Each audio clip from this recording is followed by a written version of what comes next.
Bapak Ibu yang dikasihi oleh Tuhan, saat ini kita akan siapkan hati kita. Biarlah apa yang Tuhan kerjakan bagi setiap kita itu nyata karena respon hati kita benar di hadapan Tuhan.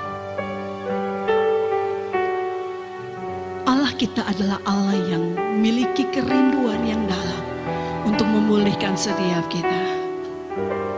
Oleh sebab itu mari kita bawa hati kita, bawa segenap hidup kita. Bebaskan Roh Kudus berkarya dan memulihkan setiap kita. Terima kasih Tuhan. Terima kasih Tuhan. Terima kasih buat setiap anugerah-Mu Tuhan.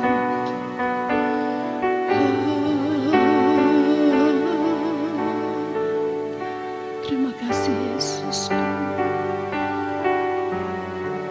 Haleluya.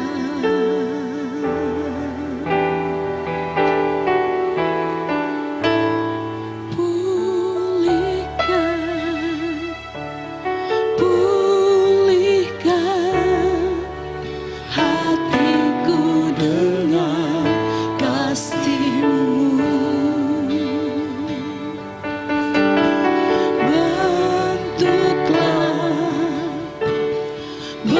Bentuklah hatiku jadi seperti-Mu.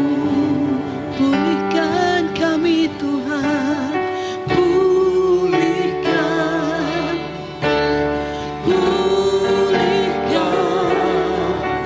hatiku dengan kasih-Mu.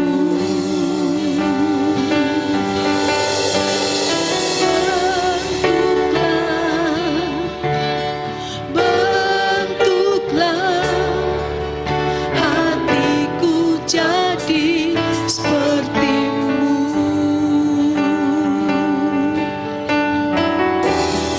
Kekudusan-Mu memenuhiku. Tuhan, ini rinduku. Ubah hatiku seperti hati-Mu. Kudus berkenan bagi-Mu. Bagaikan emas yang murni, bentuk hatiku selalu. Biar ku menjadi ciptaan baru, bebas dari semua yang jahat, serupa dengan gambar-Mu. Sucikanku, kuduskan hatiku, Tuhan. Sama-sama kita bangkit berdiri Bapak Ibu Saudara sekalian. Terima kasih Tuhan. Pulihkan hatiku dengan kasih-Mu. Bentuklah kami,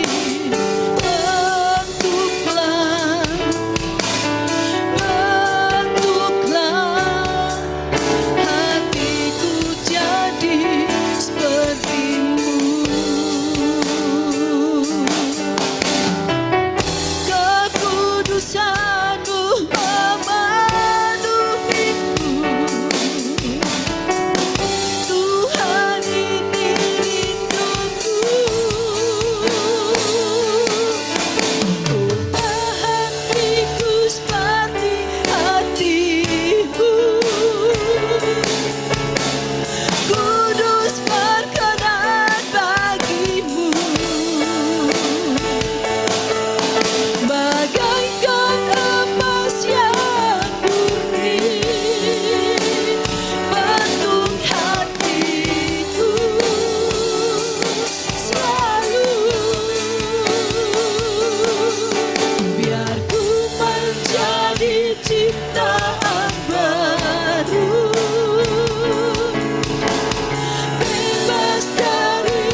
hatimu ya Tuhan. Kudus bergerak Oh Tuhan,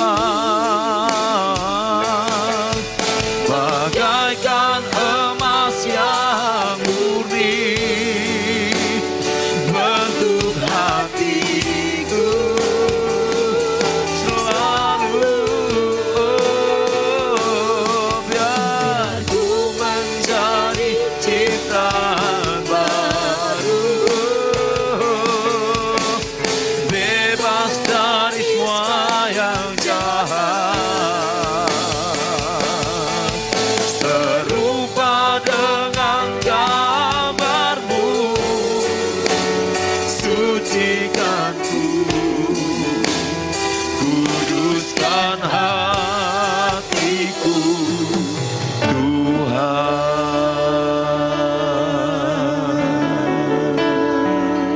Tuhan, terima kasih untuk semuanya. Terima kasih untuk kebaikan-Mu Tuhan. Biarlah Roh-Mu selalu menguasai kehidupan kami. Dalam segala perkara, dalam segala keadaan, kami tetap ada di dalam perlindungan Tuhan. Tuhan, terimalah puji-pujian kami. Biar boleh naik bagaikan dupa yang berbau harum di hadapan-Mu. Dan saat ini firman-Mu, hamba-Mu akan sampaikan, Engkau mengurapi hamba, Engkau mengurapi kami semua yang hadir. Dan nama Tuhan dipermuliakan. Di dalam nama Tuhan Yesus, haleluya, amin. Puji Tuhan, silakan duduk.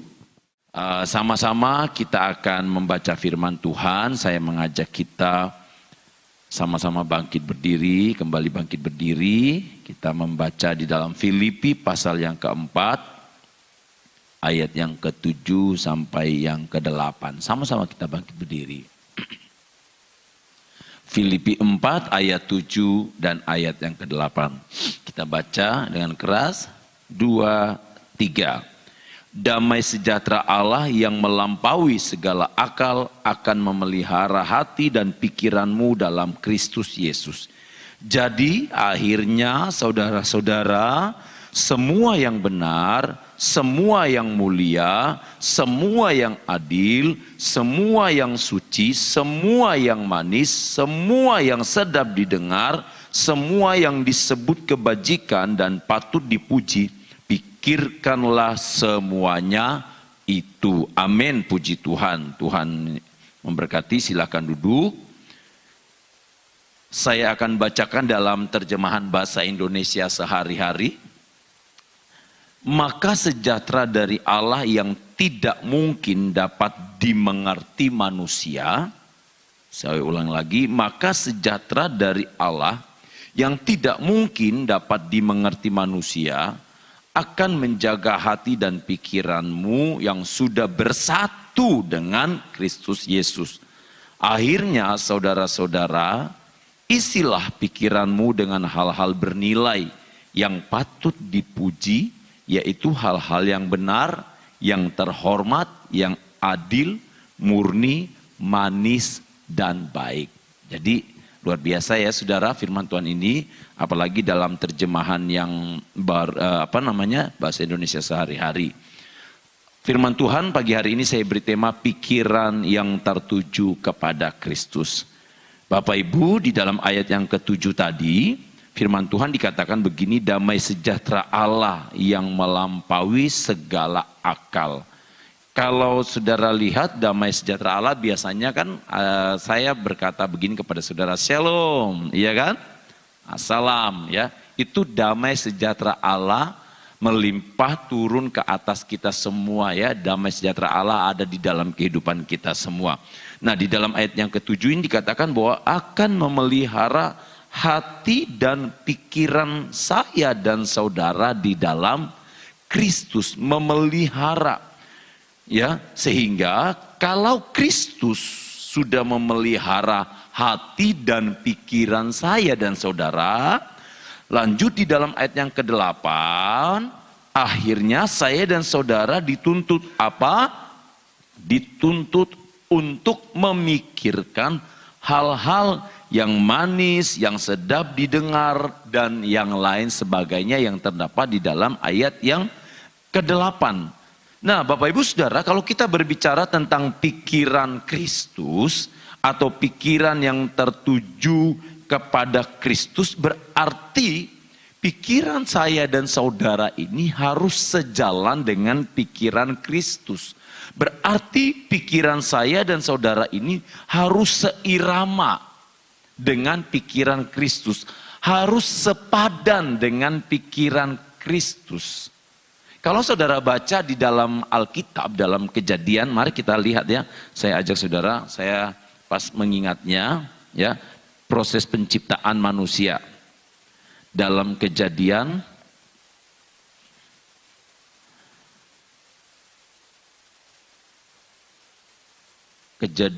pasal yang pertama, ayat yang ke-26 bisa ditampilkan. Kejadian pertama ayat 26 berkata begini. Berfirmanlah Allah, baiklah kita menjadikan manusia menurut gambar dan rupa kita, supaya mereka berkuasa atas ikan-ikan di laut dan burung-burung di udara, dan atas ternak dan atas seluruh bumi, dan atas segala binatang melata yang merayap di bumi. Saudara, kita fokus di dalam kata, baiklah kita menjadikan manusia menurut gambar dan rupa kita. Jadi menurut gambar dan rupa ini bukan menurut wajahnya, wajah daging ini saudara. Tetapi di sini menurut karakter ilahi. Dalam pikiran Allah, dalam karakternya, ya, dalam segala sesuatu yang berkaitan dengan Allah. Jadi firman Tuhan dengan jelas sejak kitab Kejadian mengajarkan kepada saya untuk memiliki karakter atau pikiran seperti Allah. Pikiran yang baik, pikiran yang benar. Jadi bukan pikiran yang asal pikiran saja, asal-asalan. Bukan Bapak Ibu Saudara. Sehingga di dalam ayat yang ke-8 ini dikatakan bahwa semua yang baik, semua yang patut dipuji, pikirkanlah semua itu. Bahkan di dalam terjemahan bahasa Indonesia sehari-hari dikatakan agar kita mengisi. Nah, Bapak Ibu Saudara, sekali lagi, pikiran yang tertuju pada Kristus adalah pikiran yang sejalan atau sepadan dengan kehendak Kristus atau pikiran Kristus dalam diri kita. Nah, kalau kita berbicara tentang sepadan atau sejalan dengan pikiran Kristus, pikiran yang bagaimana ini yang dimaksud? Pikiran yang seperti apa yang dimaksud oleh firman Tuhan ini? Kita lihat di dalam 2 Korintus 3 ayat yang kedua. 2 Korintus pasal 3 ayat yang kedua. Kamu adalah surat pujian kami yang tertulis dalam hati kami, dan yang dikenal dan yang dapat dibaca oleh semua orang. Dapat dibaca oleh semua orang. Berarti Bapak Ibu Saudara, pikiran yang tertuju pada Kristus adalah pikiran yang sejalan dengan kehendak Kristus dalam diri kita. Untuk apa? Untuk menjadi saksi, untuk menjadi berkat di dalam kehidupan kita sehari-hari. Karena apa? Karena firman Tuhan katakan bahwa kita adalah surat yang terpuji, surat yang dapat dibaca oleh semua orang. Seringkali Bapak Ibu Saudara, orang bukan mau mendengar kata-kata kita. Benar nggak saudara? Seringkali orang justru ingin melihat perbuatan kita, sikap kita, aplikasinya dalam kehidupan kita sehari-hari. Ya, karena goal dari semuanya itu adalah bagaimana kita mempraktekkan firman Tuhan dalam kehidupan kita sehari-hari. Meskipun demikian Bapak Ibu Saudara, saya teringat dalam firman Tuhan juga Yesus ketika ada orang-orang Farisi dengan perkataan-perkataannya yang luar biasa tetapi hidupnya tidak sesuai. Yesus berkata bahwa ya sudah, kamu jangan melihat perbuatannya tetapi dengarkan apa yang dia omongin, iya kan? Apa yang mereka katakan, apa yang mereka bicarakan sesuatu yang baik. Nah, Bapak Ibu Saudara yang kasih dalam Tuhan Yesus Kristus, tentunya menjadi saksi atau menjadi berkat dalam kehidupan kita sehari-hari ini bukan perkara yang mudah. Namanya manusia, bisa saja kita tergelincir, bukan? Ya kan? Namanya manusia, bisa saja kita jatuh. Mungkin kita tidak jatuh dalam dosa yang menurut orang itu dosa yang parah. Tetapi bisa saja kita tergelincir dalam perkataan kita, bukan? Ya, dalam omongan kita. Nah, firman Tuhan mengingatkan kembali kepada saya dan saudara, atau bisa saja kita jatuh dengan pikiran-pikiran yang salah. Negative thinking, ya kan? Ya, negative thinking ini adalah pikiran yang selalu menilai segala sesuatunya dengan negatif. Tidak pernah melihat dari sudut pandang yang positif. Bedakan antara kritikan yang membangun dengan kritikan yang menjatuhkan. Iya kan, saudara pernah dengar yang seperti itu ya? Kalau kritikan yang membangun, dia pasti ada solusi. Saya jadi ingat perkataan seorang anak Tuhan yang duduk di pemerintahan waktu itu. Dia bilang, ketika engkau mau kritik, jangan hanya kritik, tapi berikan solusi atas kritikanmu itu. Nah, itu adalah kritikan yang membangun. Tapi kritikan yang menjatuhkan adalah di dalam diri orang itu tidak ada yang benar. Karena selalu yang dilihat adalah negatifnya. Nah, saudara, firman Tuhan katakan bahwa kita adalah surat yang terbuka, surat yang dapat dibaca oleh semua orang. Jadi pikiran kita, perkataan kita, tindakan kita akan selalu dipantau oleh orang lain. Walaupun kadang-kadang saudara ya, kadang-kadang pandangan orang itu seringkali tidak sesuai dengan kenyataan, ya kan? Makanya saya selalu katakan bahwa kita ini bukan hidup atas penilaian orang lain, tapi kita hidup atas apa kata firman Tuhan. Sejauh kita melakukannya sesuai dengan firman Tuhan, sejauh kita bertindak benar sesuai dengan firman Tuhan, kita nggak perlu takut akan penilaian orang lain. Orang berhak untuk menilai kita, ya kan? Tidak ada satu orang pun yang dapat rem penilaian orang lain atas diri kita. Tetapi kita juga berhak untuk tidak mendengarkan penilaian-penilaian yang tidak membangun di dalam diri kita. Kita juga harus mensortir setiap penilaian-penilaian yang tidak membangun. Karena apa, saudara? Karena itu bisa merusak mental kita, bisa mengganggu hubungan kita dengan Tuhan. Makanya firman Tuhan katakan kalau ada sesuatu lebih baik pikirkan yang dari Tuhan. Kita adalah surat yang terbuka. Surat yang terbuka menjadi saksi, menjadi berkat di dalam hidup kita sehari-hari. Ya, jadi dalam lingkungan keluarga, dalam lingkungan tempat tinggal, dalam lingkungan pekerjaan, ya, dalam kita berkomunikasi satu dengan yang lainnya, ya, mungkin lewat handphone, lewat media-media lainnya, saudara. Yang pasti kita harus berhati-hati. Pikiran yang tertuju kepada Kristus, ya, selain menjadi saksi, itu yang pertama, juga tidak menjadi sandungan. Tentu apa, saudara? Supaya nama Tuhan dipermuliakan, tidak dipermalukan. Bapak Ibu saudara yang kasih dalam Tuhan Yesus Kristus, mungkin saudara bertanya, tidak dipermalukan bagaimana? Ya, saudara begini, ya, ada banyak kasus, saudara, ada banyak kasus, ya, ada banyak kasus yang saya dapati, kita tidak bisa menutup mata, ya, kita nggak bisa menutup kuping juga, saudara. Ada banyak kasus orang-orang, ya, yang saya dapatkan, mereka berkata begini, saudara. Orang itu pelayanan, tetapi hidupnya di luar gak benar. Kalau sudah kayak gitu mau gimana, saudara? Iya kan? Iya enggak, saudara? Ini gak mudah loh, saudara. Ya, gak mudah karena pada akhirnya jadi batu sandungan dalam pekerjaan. Orang kok pelayanan, tapi kok gak jujur, iya kan, saudara? Nah, ini akan selalu dikait-kaitkan. Penilaian-penilaian ini yang membuat kita itu berhati-hati. Berhati-hati untuk melangkah, berhati-hati untuk Bertindak. Karena apa? Lagi-lagi yang akan diseret, yang akan ditarik itu nama Tuhan. Amin saudara? Pasti yang akan diseret, yang akan ditarik nama Tuhan. Kita kembali dalam pembacaan firman Tuhan kita. Dalam ayat yang ke-8. Saya lihat di dalam bahasa Indonesia sehari-hari dikatakan begini saudara. Akhirnya saudara-saudara, isilah pikiranmu dengan hal-hal bernilai. Akhirnya saudara-saudara, isilah pikiranmu dengan hal-hal bernilai. Ternyata ayat ini mau mengajarkan kepada saya dan saudara agar kita tidak mengisi pikiran kita dengan sampah. Makanya jangan masukkan sampah-sampah di dalam diri kita. Namanya sampah pasti akan busuk, ya kan saudara?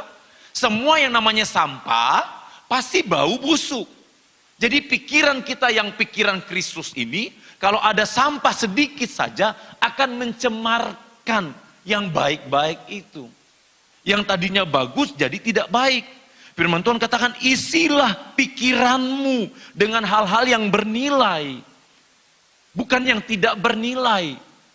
Nah di sini jangan salah tafsir saudara. Bukan isilah pikiranmu dengan hal-hal yang bernilai. Oh, yang bernilai ekonomi, bukan itu saudara, bukan ya. Tetapi yang bernilai ini yang berkualitas di hadapan Tuhan. Yang berkualitas di hadapan Tuhan itu yang kayak gimana sih? Pikiran yang suci, kata firman Tuhan. Pikiran yang murni, pikiran yang benar, pikiran yang positif, bukan pikiran yang salah, bukan pikiran yang keliru. Pikiran yang sesuai dengan Alkitab, ya.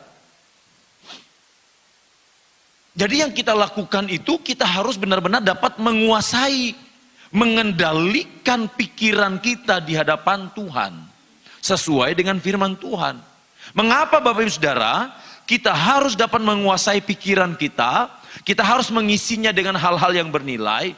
Karena kalau kita dapat menguasai pikiran kita, kita isi dengan bernilai, maka segala ketakutan, segala kecemasan, segala pikiran-pikiran negatif di dalam diri kita, itu kita dapat menghindarinya.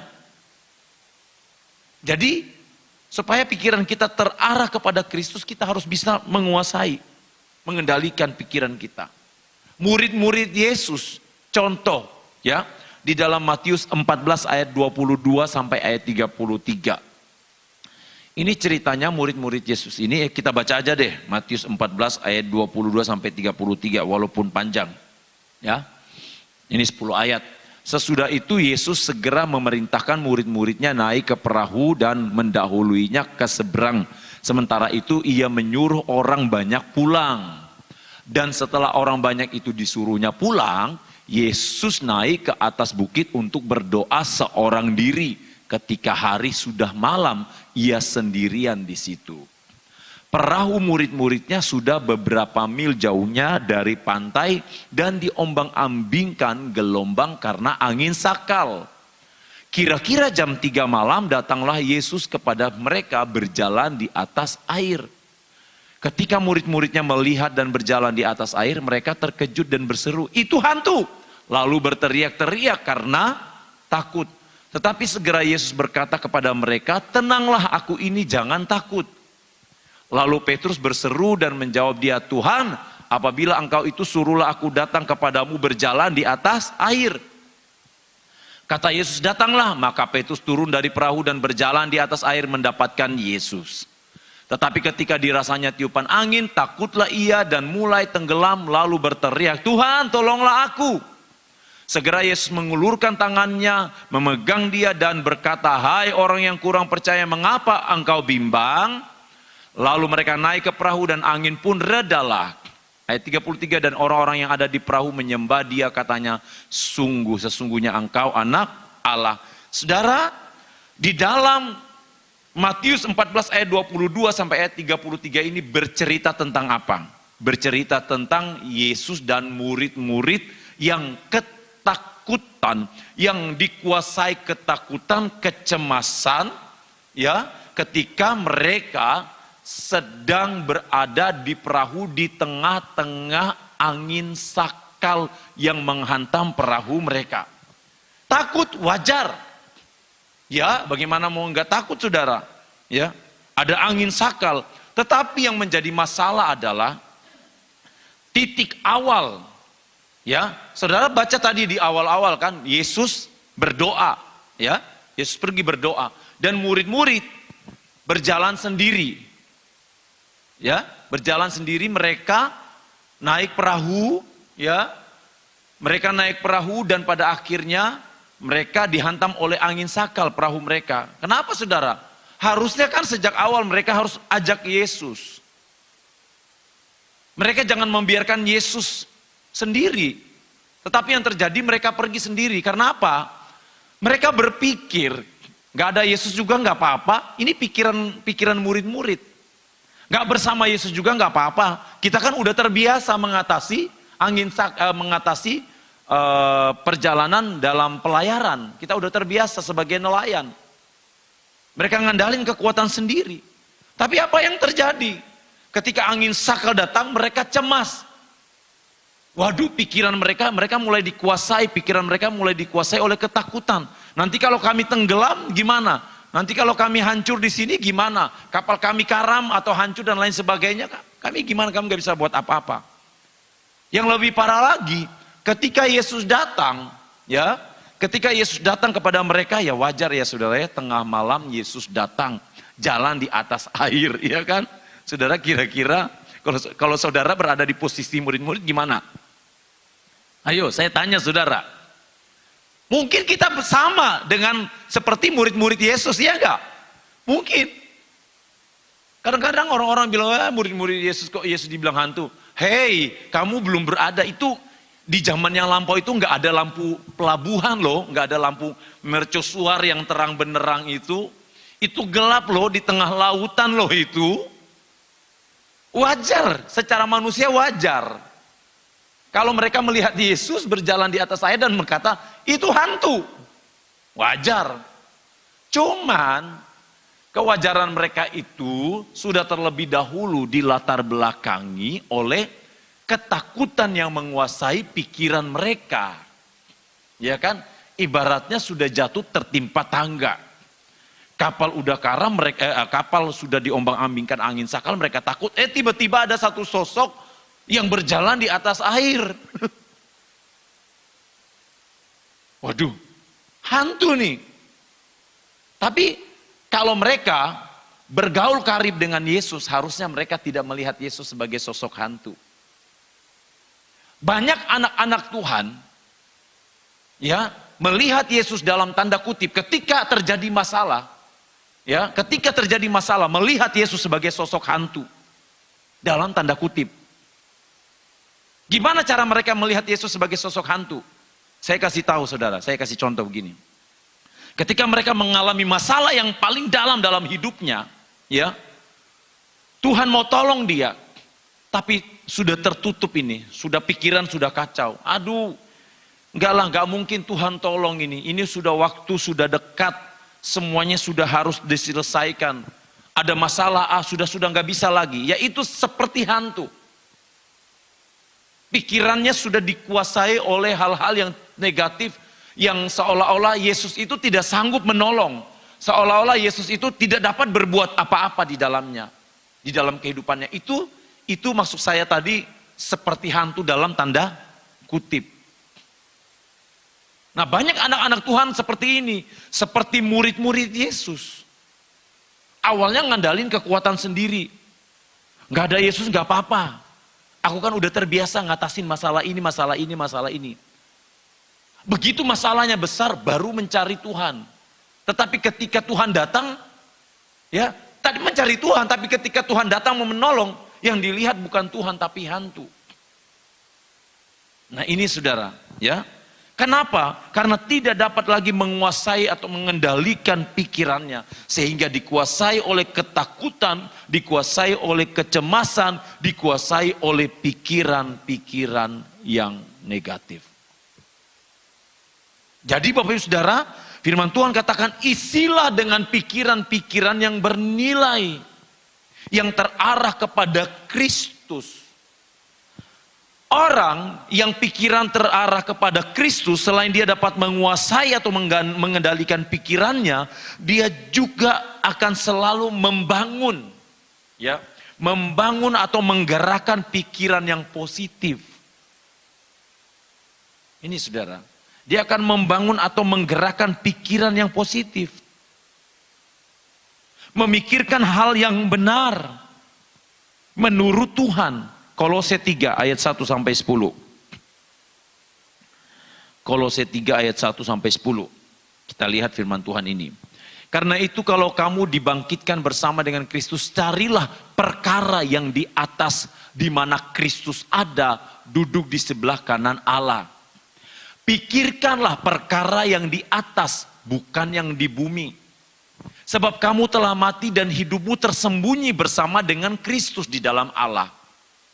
Apabila Kristus yang adalah hidup kita menyatakan diri kelak, kamu pun akan menyatakan diri bersama dengan Dia dalam kemuliaan.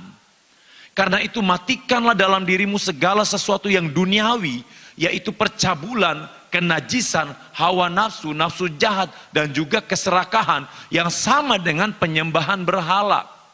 Semuanya itu mendatangkan murka Allah atas orang-orang durhaka. Dahulu kamu juga melakukan hal-hal itu ketika kamu hidup di dalamnya. Tetapi sekarang buanglah semuanya itu, yaitu marah, geram, kejahatan, fitnah, dan kata-kata kotor yang keluar dari mulutmu. Jangan lagi kamu saling mendustai karena kamu telah menanggalkan manusia lama serta kelakuannya. Dan telah mengenakan manusia baru yang terus-menerus diperbaharui untuk memperoleh pengetahuan yang benar menurut gambar haliknya. Ayat 8 tadi itu fokusnya adalah pikiran. Coba ditampilkan ayat yang ke-8. Ayat yang ke-8. Tetapi sekarang buanglah semuanya ini yang yaitu marah, geram, kejahatan, fitnah, dan kata-kata kotor yang keluar dari mulutmu. Sumbernya dari hati, dari pikiran. Iya kan saudara? Jadi Bapak Ibu Saudara yang kasih dalam Tuhan Yesus Kristus, Tuhan gak mau kita menggerakkan pikiran yang negatif. Tapi Tuhan mau kita menggerakkan pikiran yang positif. Makanya Tuhan katakan buanglah semua pikiran-pikiran yang tidak benar. Pikiran-pikiran yang salah, buang itu. Pikiran yang menganggap Tuhan tidak berkuasa, itu pikiran kotor loh menurut saya ya saudara. Menurut saya pribadi ya. Jadi Bapak Ibu Saudara, kalau kita meragukan kuasa Tuhan sedikit saja dalam hidup kita, secara tidak langsung pikiran kita ini udah jahat sama Tuhan. Pikiran kita ini udah negatif thinking sama Tuhan. Pikiran kita ini udah kotor sama Tuhan. Pikiran kita ini sudah terlalu curiga sama Tuhan. Aduh kayaknya enggak deh, kayaknya Tuhan ini enggak mungkin mau tolong saya lagi. Ayo saudara pernah enggak gitu? Saya pernah saudara, bahkan mungkin banyak kali saudara. Bahkan mungkin banyak kali. Meragukan campur tangan Tuhan, kuasa Tuhan. Ini pikiran yang salah, yang harus dibuang. Sebagai anak-anak Tuhan, dimanapun saudara berada, dalam pekerjaan, dalam keluarga, dalam rumah tangga, atau dimanapun Tuhan percayakan saudara, buang semua pikiran-pikiran yang salah tentang Tuhan. Buang semua pikiran-pikiran yang negatif tentang Tuhan. Buang semua pikiran-pikiran negatif yang tidak memuliakan Tuhan. Saya nggak mau ngomong soal masalah pikiran kotor, soal percabulan, kenajisan. Enggak saudara, enggak, itu saya yakin saudara semua sudah dapat mengendalikan itu di dalam Kristus. Tapi masalahnya adalah apakah kita mampu mengendalikan pikiran-pikiran yang kurang, ya sekali lagi, yang kurang percaya kepada Tuhan. Ini yang kita harus kendalikan Bapak Ibu Saudara. Kita harus tetap percaya, kita harus tetap fokus. Pikiran kita harus tetap tertuju kepada Tuhan. Harus diarahkan pikiran kita kepada Tuhan. Pikiran yang murni, pikiran yang indah-indah. Wow, Tuhan baik ya. Ya, Tuhan luar biasa, Tuhan sudah tolong sampai sejauh ini. Saudara kalau ada sesuatu ingat masa lampau, iya kan? Saya bersama Ibu Gembala selalu, kalau Tuhan izinkan ada hal-hal yang kurang bagus, mungkin yang kurang enak, ya Tuhan ingatkan, coba ingat kembali pada masa-masa pertama kali Tuhan panggil kalian dalam melayani Tuhan. Itu Tuhan ingatkan. Supaya apa saudara? Supaya nggak goncang. Iman ini nggak goncang, iman ini nggak goyah. Pertama kali cinta mula-mula saudara ke Tuhan bagaimana? Iya kan? Cinta mula saudara ketika saudara berjumpa dengan Tuhan secara pribadi. Cinta mula-mula itu jangan hitung ya. Sekali lagi jangan dihitung ketika saudara dari lahir sudah percaya Yesus. Itu percaya Yesus karena garis keturunan orang tua, iya kan? Tapi bukan itu, tapi ketika saudara berjumpa secara khusus dengan Tuhan, secara pribadi dengan Tuhan. Bagaimana cinta saudara dengan Tuhan. Nah ini yang harus diingat. Penuhi pikiran dengan hal yang benar, dengan hal yang unggul. Kita lihat di dalam Filipi 4 ayat 8 ya. Kembali saya akan membacakan dalam terjemahan yang lain. Firman Allah yang hidup. FAYH, firman Allah yang hidup, dikatakan begini. Saudara sekalian yang saya kasihi, pada akhir surat ini saya ingin mengatakan satu hal lagi. Arahkanlah pikiran saudara kepada hal-hal yang benar, yang baik dan yang adil. Renungkanlah hal-hal yang murni dan indah. Renungkanlah. Pertama tadi dia katakan arahkanlah. Yang kedua dikatakan renungkanlah. Hal-hal yang murni. Renungkanlah hal-hal yang murni tentang Tuhan. Bukan 99% saudara yakin dengan Tuhan, tetapi masih ada 1% yang saya ragu. Tapi jangan-jangan nanti gini ya. Ya namanya manusia ragu iya saudara. Iya enggak saudara ya? Melihat fakta-fakta yang terjadi wajar. Cuman jangan sampai kita dikuasai oleh ketakutan itu. Jangan sampai kita dikuasai atau dikendalikan oleh ketakutan itu. Ya. Makanya firman Tuhan katakan arahkan saja, fokus saja kepada Tuhan. Fokus saja kepada Tuhan. Fokus. Arahkan hatimu kepada Tuhan. Renungkanlah hal-hal yang murni. Sama saudara, dalam kehidupan kita, ketika kita fokus kepada Tuhan, ketika pikiran kita ini diarahkan kepada Tuhan, kita hanya merenungkan hal-hal yang murni, kita nggak peduli dengan apa yang terjadi, hal-hal yang negatif, kita akan tetap fight di hadapan Tuhan. Karena kita tahu yang memanggil saya dan saudara adalah Tuhan, yang membawa saya dan saudara adalah Tuhan. Jadi mari saudara, ya penuhilah pikiran kita dengan pikiran-pikiran Kristus, pikiran-pikiran yang unggul. Dan kita percaya bahwa ketika kita selalu memikirkan hal-hal yang benar di hadapan Tuhan, maka Tuhan terlebih dahulu sudah memikirkan yang terbaik untuk kita. Amin. Iya saudara, sebelum kita pikirkan, Tuhan sudah pikirkan semuanya. Masalah, Tuhan sudah pikirkan. Bagaimana cara kita mengatasinya, Tuhan sudah tahu cara untuk mengatasinya. Iya kan? Apalagi, masalah apa? Tuhan sudah punya solusinya. Yang penting kita fokus kepada Tuhan. Pikiran kita, pikiran yang tertuju kepada Kristus. Puji Tuhan. Bapa di surga,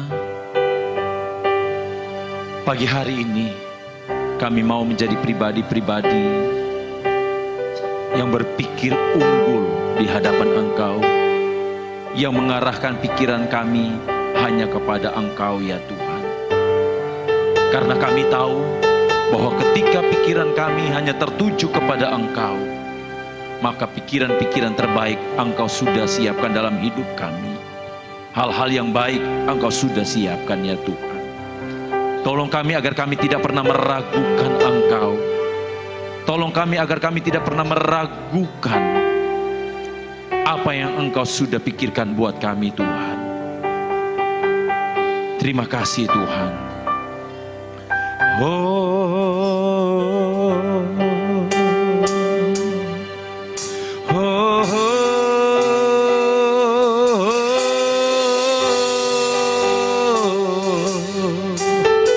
Terima kasih Tuhan.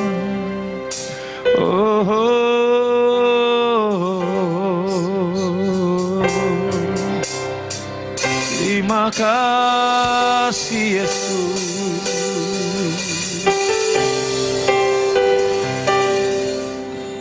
bagaikan bejana siap dibentuk. Demikian hidupku di tanganmu, dengan urapan kuasa Rohmu ku dibaharui selalu. Jadikan ku Allah dalam rumah-Mu, inilah hidupku di tangan-Mu. Bentuklah seluruh kehendak-Mu, pakailah sesuai rencana-Mu. Ku mau seperti-Mu, mau seperti-Mu, Yesus. Disempurnakan selalu dalam segenap jalanku, memuliakan nama-Mu.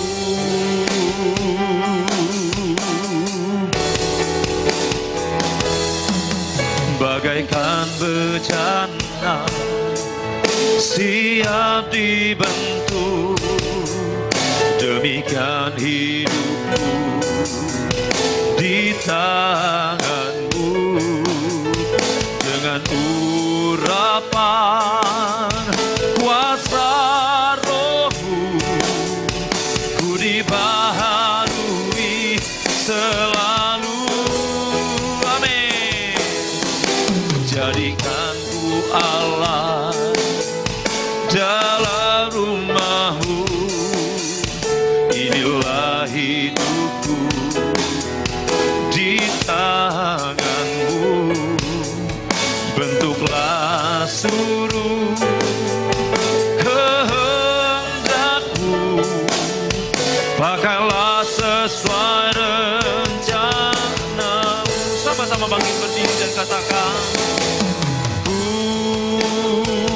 mau seperti-Mu, Yesus. Amin. Disempurnakan selalu dalam segenap jalanku, memuliakan nama-Mu.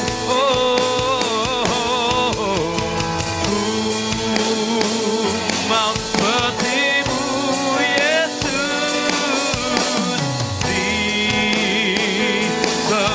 Disempurnakan selalu dalam segenap jalanku, memuliakan nama-Mu.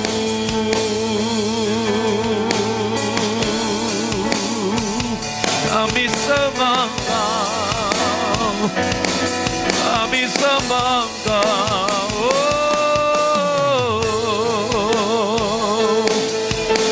Kau yang menguasai hati kami, Tuhan. Kau yang menguasai pikiran kami. Biarlah kami memiliki pikiran Kristus, pikiran yang diisi dengan kebenaran-kebenaran firman-Mu, pikiran yang berkarakter Kristus. Oh, haleluya.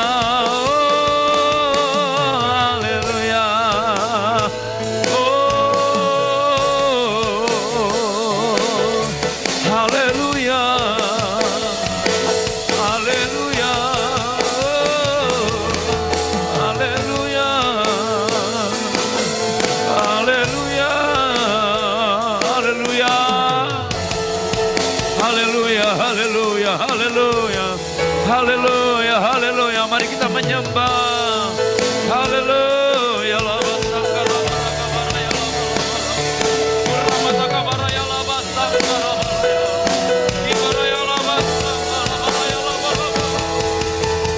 Oh, haleluya.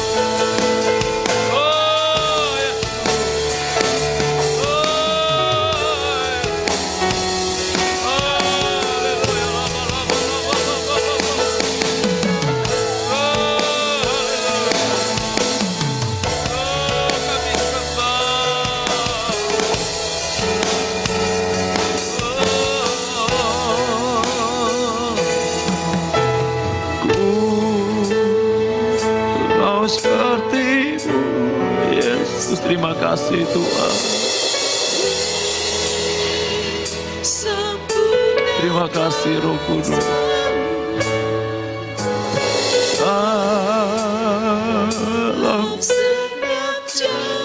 Amin, amin, amin, amin. Memuliakan umat sepertimu, umat sepertimu Yesus, disempurnakan seluruh dalam segala jalan, memuliakan aku mau sepertimu Tuhan. Mari saya mengundang Tante Silvi maju ke depan, kita doakan.